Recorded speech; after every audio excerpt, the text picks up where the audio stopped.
Indira, wanita muda berusia 25 tahun, menikah dengan seorang pria koma bernama Radit demi uang mahar sebesar 199 juta. Di balik keputusan nekat itu, ada desakan ekonomi, harapan untuk masa depan yang lebih baik, dan keyakinan bahwa semua ini hanya sementara. Namun, seiring waktu, Indira mulai merasakan keganjilan dalam rumah tangganya yang sunyi. Keluarga suaminya terlalu tertutup. Banyak ruangan di rumah yang dikunci. Dan ada sesuatu yang aneh tentang cara mereka memperlakukannya, seolah menyembunyikan rahasia besar. Puncak ketegangan terjadi ketika Indira menemukan sebuah catatan tersembunyi di kamar Radit yang mengungkap masa lalu kelam dan skenario pernikahan yang bukan hanya soal uang, tapi juga tentang pelarian dari dosa dan rahasia yang ingin dikubur dalam-dalam saat cinta dan kejujuran bertarung dalam batinnya. Indira memutuskan bertahan dalam pernikahan penuh misteri atau pergi dengan luka yang tak akan pernah sembuh. Kalau hidup adalah pilihan, maka hari itu aku memilih jalan yang tak pernah kupikirkan sebelumnya. Menikahi pria yang sedang koma. Namaku Indira, usia 25 tahun, belum menikah dan hidupku, ya, bisa dibilang pas-pasan. Ayah sudah meninggal sejak aku kuliah semester 2. Ibu hanya penjual sayur keliling yang penghasilannya kadang tak cukup buat beli beras. Aku sendiri kerja serabutan, dari kasir minimarket, sampai kadang bantu-bantu jadi admin online shop teman. Hidup kami bukan hidup yang mewah, bahkan bisa dibilang cuma hidup supaya tetap hidup. Sampai hari itu datang, hari saat aku dipanggil oleh seseorang yang tak kukenal, seorang wanita paruh baya, berdandan rapi dan mahal, yang memperkenalkan dirinya sebagai Bu Lestari. Ada tawaran. Nah, katanya setelah basa-basi singkat di sebuah kafe hotel yang bahkan tak pernah berani kudatangi. Sebelumnya, kami ingin kamu menikah dengan anak saya. Aku nyaris menyemburkan teh manis yang baru saja ku minum. Menikah dengan anak ibu? Betul, tapi tenang, ini bukan pernikahan biasa. Anak saya sedang dalam keadaan koma. Aku terpaku, lidahku kalu. Otakku butuh waktu untuk memproses kata koma dan pernikahan dalam satu kalimat. Untuk apa saya menikah dengan orang yang bahkan tidak sadar? Tanyaku hati-hati. Bu Lestari tersenyum tipis. Kami butuh menutup aib. Pernikahan ini hanya formalitas. Kamu hanya perlu menjadi istri sah Radit, tak perlu tinggal bersama atau melayani apapun. Sebagai gantinya, kami akan berikan mahar sejumlah 199 juta rupiah, langsung ditransfer ke rekening kamu begitu akad selesai. Hatiku menjerit, 199 juta bukan jumlah kecil.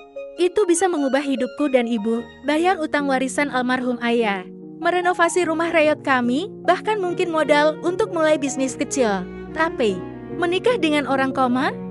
Aku minta waktu 2 hari, tapi kenyataannya dalam 2 jam, aku sudah tahu jawabannya. 3 hari kemudian, aku duduk di sebuah ruangan rumah sakit VIP yang wangi antiseptik, di samping ranjang putih, dengan tubuh kaku. Seorang pria muda Radit, calon suamiku, ia tampan, bahkan dalam tidurnya yang panjang.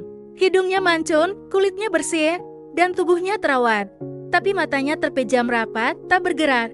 Monitor di sampingnya mengeluarkan bunyi ritmis, menunjukkan denyut jantung yang stabil. Dia hidup, tapi kosong. Semuanya berlangsung cepat. Hanya ada penghulu, 2 saksi, dan Bu Lestari. Aku tak menangis, tapi hatiku perih saat membaca ijab kabul. Rasanya seperti aku sedang menikahi seseorang yang tak akan pernah mengenalku, bahkan tak tahu namaku. Selamat, nah, ucap Bu Lestari setelah akad selesai, matanya berkaca-kaca. Mulai hari ini, kamu istri sah anak saya. Aku hanya mengangguk, tak ada pelukan, tak ada foto keluarga, hanya selembar kertas buku nikah dan senyuman pahit dari seorang ibu yang tampak menyimpan banyak rahasia. Sebelum aku pulang, aku menyentuh tangan Radit. Tangannya hangat, tapi tak ada reaksi. Aku berbisik pelan, suara tercekat di tenggorokan. Halo, Mas, namaku Indira. Mulai hari ini aku istrimu.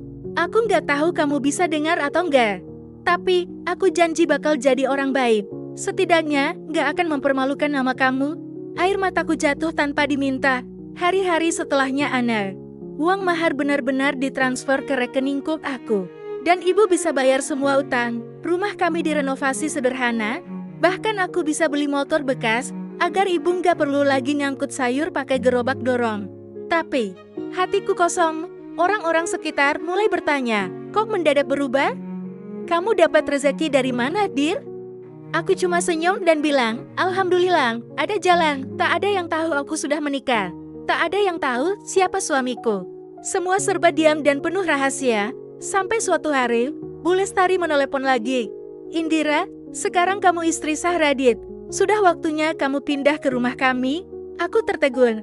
Tapi bukankah kami butuh kehadiranmu? Ada alasan khusus. Nanti akan kami jelaskan di rumah. Aku tidak bisa menolak. Akhirnya, dengan tas kecil dan jantung berdebar, aku datang ke rumah keluarga Radit yang besar, megah dan terlalu sunyi. Sesuatu dalam diriku bilang, ini baru awal dari sesuatu yang jauh lebih rumit. Rumah itu terlalu besar untuk disebut rumah, tapi terlalu sunyi untuk disebut istana. Begitu kakiku melangkah melewati gerbang hitam berukir emas itu, rasanya seperti memasuki dunia lain. Pagar tinggi menjulang, taman yang begitu rapi seolah tak pernah tersentuh debu, dan bangunan utama dengan pilar-pilar putih yang mengintimidasi. Tapi yang paling mencolok adalah heningnya, selamat datang di rumah keluarga Wirawan, kata Bu Lestari dengan senyum dingin, menyambutku di teras. Aku menatap sekeliling. Tak ada pelayan yang datang menawari minum. Tak ada suara anak-anak, tak ada tawa. Bahkan suara burung pun enggan berkicau di tempat ini. Rumah ini sepi ya, Bu, kataku pelan, mencoba bersikap sopan. Bu Lestari menoleh cepat, seolah aku baru menyentuh luka lama. Kami sedang berkabung. Sudah lama, katanya. Lalu tanpa menjelaskan apa-apa, dia berjalan masuk lebih dulu. Kamar yang disediakan untukku berada di lantai 2. Kamar besar, kasur empuk, lemari penuh baju baru yang masih berlabang. Seperti sudah dipersiapkan sejak lama. Aku tak tahu harus merasa terhormat atau takut. Mulai sekarang, kamu tinggal di sini. Tapi kamu tidak perlu ikut campur urusan rumah ini. Jangan banyak bertanya dan jangan menyentuh ruangan di ujung lorong lantai bawah. Ucap Bu Lestari tajam sebelum meninggalkanku sendirian. Aku hanya mengangguk. Tapi, malam itu aku tidak bisa tidur. Rumah ini terlalu hening. Setiap langkah kecilku di lantai kayu terdengar seperti dentuman drum. Dan suara detik jam dinding terdengar seperti teriakan pelan yang terus menghantui. Pukul 2 dini hari, aku mendengar suara musik piano. Aku tahu aku tidak gila. Nadanya lembut, menyayat dan berasal dari lantai bawah. Tapi saat aku turun perlahan dan menyusuri lorong menuju ruang tamu, tak ada siapa-siapa. Piano besar di sudut ruangan tertutup kain putih. Sepi, aku menatapnya lama. Entah kenapa, bulu kuduku berdiri. Hari-hari berikutnya semakin aneh. Aku tak pernah melihat anggota keluarga lain. Katanya, ayah Radit tinggal di luar negeri dan saudara-saudaranya menetap di luar kota. Tapi kenapa tidak satu pun datang menjenguk? Yang lebih aneh lagi, Radit dipindahkan ke rumah. Ibu ingin dia dekat dengan keluarga. Jawab Bu Lestari, saat aku terkejut melihat sebuah ranjang rumah sakit dipasang di ruangan khusus di sisi barat rumah. Di situ Radit dibaringkan dengan selang oksigen, infus dan peralatan medis lengkap. Seorang perawat berjaga bergantian setiap 8 jam. Dia tetap suamimu, bukan? Tanya Bu Lestari sambil menatapku tajam. Kau harus mulai bersikap seperti istri. Aku mengangguk pelan, padahal hatiku berontak. Aku bahkan belum mengenalnya. Tapi setiap malam, aku tetap duduk di samping Radit. Membaca buku, memijat tangannya, atau sekadar bercerita tentang hari-hariku. Aku juga bingung harus bilang apa. Mas, bisikku suatu malam. Tapi, kamu suamiku.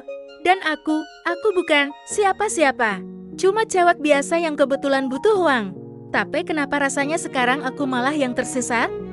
Aku menangis, pelan, dan entah bagaimana, jari Radit bergerak.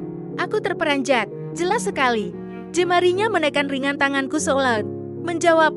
Aku memanggil perawat, memanggil Bu Lestari. Tapi saat mereka datang, Radit tak bergerak sedikit pun. Hanya detak monitor yang berbunyi stabil, seperti biasa. Jangan terlalu berharap, kata Bu Lestari dingin. Itu hanya refleks tubuh. Tapi aku tahu apa yang kurasakan malam itu. Aku tidak berhalusinasi. Titik balik terjadi 2 hari kemudian, saat aku iseng membersihkan rak buku di kamar belakang. Sebuah buku catatan kulit terjatuh dari tumpukan, tersembunyi di balik koleksi novel tua, buku harian.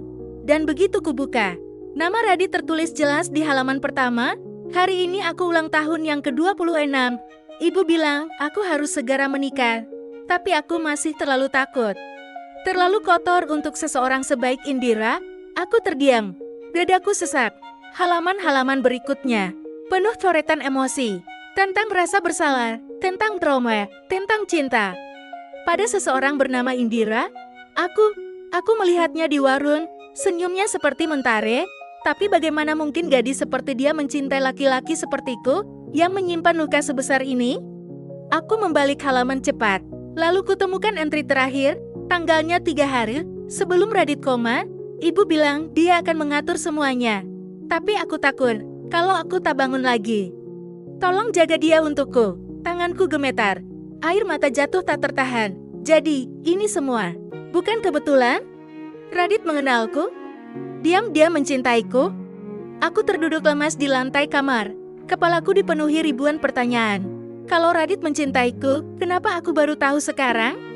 Kenapa Bu Lestari menyembunyikan semuanya? Dan yang lebih penting, apa sebenarnya yang menyebabkan Radit koma? Aku tidak tidur semalaman. Buku harian Radit tergeletak di samping bantal. Halamannya terbuka di bagian yang terus-menerus kubaca berulang kali. Tolong jaga dia untukku.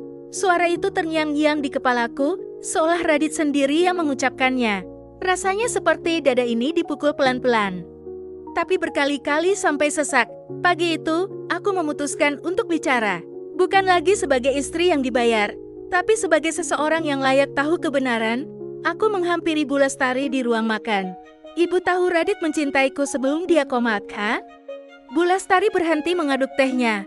Tangannya kaku, aku tahu. Semuanya, Bu, tentang buku hariannya, tentang ulang tahunnya, tentang rasa takut dan cintanya padaku, kataku lagi. Suaraku mulai bergetar. Perempuan paruh baya itu meneguk tehnya perlahan, lalu meletakkan cangkirnya dengan tenang. Dia lelaki yang terlalu lembut untuk dunia sekeras ini. Indira, katanya. Pelan, tanpa menatapku, anak saya. Terlalu baik, aku menunggu. Tanganku mengepal di bawah meja. 2 tahun lalu, dia hampir menikah. Lanjutnya, perempuan itu menyakitinya, bukan hanya hati, tapi juga tubuhnya. Radit mengalami kekerasan dalam hubungan, dan dia menyembunyikannya dari kami. Mataku membelalak. Aku tidak menyangka arah cerita ini akan seperti itu. Saya tahu ada yang berubah dari Radit. Dia mulai menarik diri. Jadi dingin, takut disentuh, takut jatuh cinta lagi. Sampai suatu hari dia pulang dari pasar dan bilang, Bu, aku ketemu perempuan dengan mata paling jujur yang pernah aku lihat. Aku menahan napas. Itu kamu. Aku menunduk. Ada air mata yang jatuh tanpa kusadari. Tapi dia tidak berani mendekatimu. Trauma itu terlalu kuat. Jadi dia hanya memandang dari jauh. Diam-diam dia cari tahu namamu, latar belakangmu, bahkan keluargamu. Saat dia tahu kau terlilit utang dan hampir menyerah hidup, dia datang padaku. Dia bilang, Bu, aku ingin tolong dia, tapi jangan bilang ini karena cinta. Bilang aja ini kesepakatan. Aku menutup mulut, gemetar. Radit jatuh koma 3 hari. Setelah perbincangan itu, lanjut Bu Lestari, kecelakaan.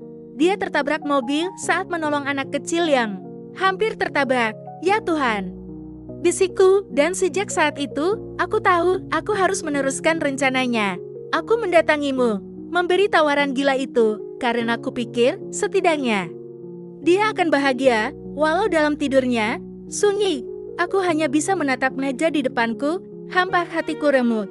Ternyata semua yang kupikir hanya tentang uang, ternyata tentang cinta yang lebih besar dari yang bisa kubayangkan. Hari-hari setelah itu tak lagi sama. Setiap aku duduk di samping ranjang Radit, perasaanku bukan lagi bingung atau tidak nyaman, tapi lebih kepada penyesalan dan ketulusan. Aku menyentuh tangannya lebih lembut, membacakan cerita yang dulu kusukai, bahkan menyenandungkan lagu pelan di dekat telinganya Mas. Aku tahu kamu dengar aku, bisikku suatu malam. Kalau selama ini kamu diam-diam memperhatikan aku, sekarang aku yang akan menjaga kamu. Aku yang akan temani kamu sampai kapanpun. Tiba-tiba, monitor jantung Radit berdetak sedikit lebih cepat dan pelan-pelan. Kelopak matanya bergerak. Aku memanggil perawat. Air mataku jatuh bercampur harap. Kali ini bukan refleks. Radit, sadar, prosesnya lambat, sangat lambat. Butuh waktu berminggu-minggu sampai Radit bisa berbicara. Tapi setiap kali matanya membuka, dia selalu mencariku.